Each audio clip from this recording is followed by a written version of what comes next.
Operasi SAR pencarian terhadap petambang emas yang hilang akibat banjir dan longsor di Kabupaten Pegunungan Arfak kembali dilakukan. Tim SAR gabungan dibagi menjadi 6 kelompok untuk mempermudah proses pencarian korban. Selain melakukan pencarian manual, Basarnas juga memakai drone untuk memantau situasi di sekitar lokasi kejadian. Tim SAR juga mengantisipasi adanya longsor susulan, mengingat cuaca di lokasi pencarian masih berpotensi hujan dengan intensitas sedang. Sampai hari keempat pencarian dan evakuasi korban, tim SAR belum dapat menggunakan alat berat karena lokasi yang sulit dijangkau. Kami melakukan pencarian dengan membagi 6 tim, di mana sebagian tim, 5 tim itu akan kami fokuskan kepada untuk membongkar ataupun menyingkirkan tumpukan-tumpukan material yang ada di sepanjang kali untuk mempermudah evakuasi. Sementara 1 tim kami siapkan untuk pelaksanaan evakuasi itu sendiri. Hal ini dilakukan untuk agar pelaksanaan evakuasi dapat berjalan secara optimal. Memang kendala yang kami hadapi saat ini cuaca di lokasi yang cukup berkabut. Itu akan mempengaruhi jarak pandang kami. Tim SAR gabungan mengevakuasi 6 pekerja tambang yang hilang terseret banjir dan tanah longsor di Kampung Jim, Distrik Catubo, Kabupaten Pegunungan Arfak, Papua Barat kemarin. Pencarian 13 petambang yang masih hilang dilanjutkan hari ini. Personel gabungan yang diturunkan mencari pekerja tambang di Kampung Jim, Distrik Catubo, Kabupaten Pegunungan Arfak, Papua Barat, mengevakuasi 6 jenazah. 1 korban dikembalikan kepada pihak keluarga dan 5 jenazah dibawa ke Rumah Sakit Bayangkara Polda, Papua Barat untuk proses identifikasi. Proses pencarian terpaksa dihentikan tengah hari kemarin akibat cuaca buruk dan kemungkinan tanah longsor susulan yang dapat membahayakan korban dan tim SAR. Telah menuju lokasi untuk melakukan evakuasi terhadap korban yang terlihat melalui asesmen menggunakan drone kami dari Basarnas. Terkendala yang kami hadapi saat ini adalah medan yang cukup berat, kemudian alat komunikasi yang sangat minim yang kami punya, karena Starlink yang juga dimiliki oleh Polres Pegav itu juga tidak dapat digunakan karena pengaruh keadaan alam yang mungkin sehingga tidak bisa kami gunakan, sehingga untuk mendapatkan update terbaru itu kami agak kesulitan. 5 korban meninggal akibat tanah longsor dan banjir yang menerjang kamp pekerja tambang emas di Distrik Catubo, Kabupaten Pegunungan Arfak, Papua Barat, diidentifikasi. Proses identifikasi dilakukan dengan cara primer, yaitu pemeriksaan beberapa organ tubuh korban seperti gigi dan rambut, serta sekunder melalui pencocokan pakaian, ciri-ciri tubuh, dan dokumen administrasi seperti KTP dan kartu keluarga. Polda Papua Barat juga mendirikan posko antemortem bagi keluarga korban yang menanti hasil identifikasi. Kita kerjaan di sini ada semua tim DVI dan seluruh tim dokter kita turun, tapi kita sudah berkonsultasi juga dengan tim ahli yang ada di Mabes Polri, kemudian ada di rekan mitra kita di sini. Karena malam ini adalah malam yang bisa dikatakan kejadiannya pada saat tadi jam 6 diantar ke sini, maka kita langsung melakukan koordinasi dengan tim Inafis Polda Papua Barat untuk melakukan identifikasi. Korbannya kebetulan sudah dalam keadaan yang sulit dikenali secara visual. Dari pantauan udara, terlihat situasi lokasi bekas banjir dan tanah longsor yang terjadi.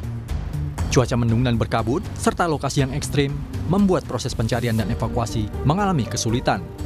Sebelumnya, tanah longsor dan banjir menerjang kamp pekerja tambang emas di Distrik Catubo, Kabupaten Pegunungan Arfak, Papua Barat. Akibat longsor, 19 petambang hilang. Longsor terjadi akibat hujan deras di area penambangan. Dari 24 orang yang terseret banjir, hanya 4 orang yang berhasil selamat. Jeffrey Batimuri, Kompas TV, Manokwari, Papua Barat.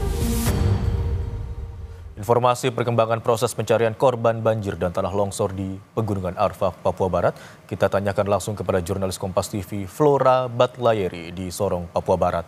Selamat siang Flora, masih ada berapa korban yang dicari hingga saat ini? Selamat siang Idron dan juga saudara, masih ada 14 korban lagi yang hingga saat ini masih dicari oleh tim SAR gabungan, di mana pada hari ini pada pukul 7:20 tim SAR gabungan melakukan briefing dengan personil, kemudian menyiapkan peralatan untuk menuju ke lokasi, di mana pada pukul 7:45 tim SAR gabungan yang berjumlah 66 personil ditambah dengan pihak keluarga dan juga masyarakat setempat menuju ke lokasi dengan berjalan kaki kurang lebih dengan waktu 2 jam.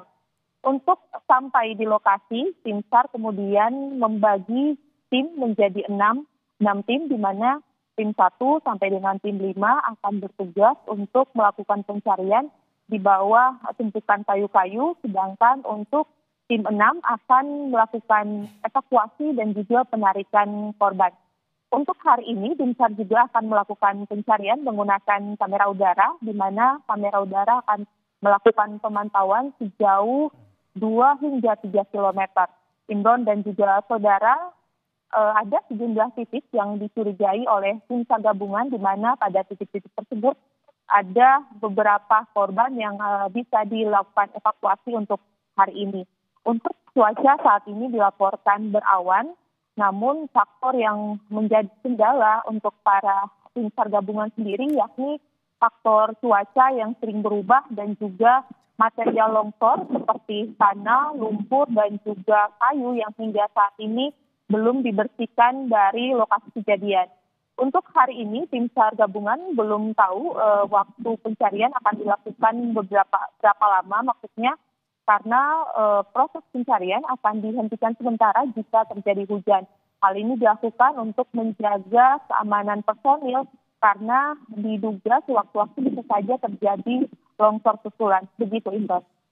Flora, dari informasi yang kami dapatkan, alat berat tadi belum bisa mencapai lokasi begitu hingga pencarian kemarin. Lalu bagaimana dengan proses pencarian hari ini? Apakah alat berat sudah dapat dikerahkan untuk membantu proses pencarian korban?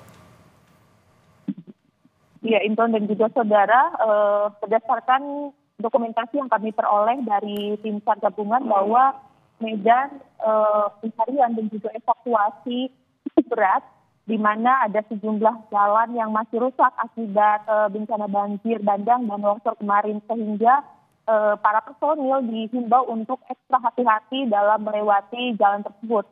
Hal inilah yang menyebabkan bahwa hingga saat ini alat berat yang dikirimkan belum bisa menembus lokasi kejadian, sehingga proses pencarian masih dilakukan dengan secara manual. Kita tahu bersama bahwa Kampung Jin sendiri ini terdapat perbuktikan begitu, kemudian terdapat jurang yang sangat dalam, di mana di jurang tersebut ada sungai dengan arus yang cukup deras, di mana hasil dokumentasi yang kami peroleh kemarin dari tim SAR gabungan juga bahwa tim SAR menemukan sejumlah korban itu di tepian sungai dengan arus yang cukup deras. Nah, hal inilah yang menyulitkan para personil untuk melakukan pencarian dan evakuasi para korban, sehingga hingga saat ini juga alat berat belum dapat menembus hingga lokasi kejadian begitu, Imron. Baik, hingga saat ini ada 14 orang yang masih terus dicari untuk dilakukan evakuasi. Sementara itu ada 66 personil dari tim SAR gabungan yang dikerahkan yang terbagi dalam 6 kelompok untuk lebih memudahkan proses pencarian korban. Terima kasih atas laporan Anda, jurnalis Kompas TV Flora Batialeri.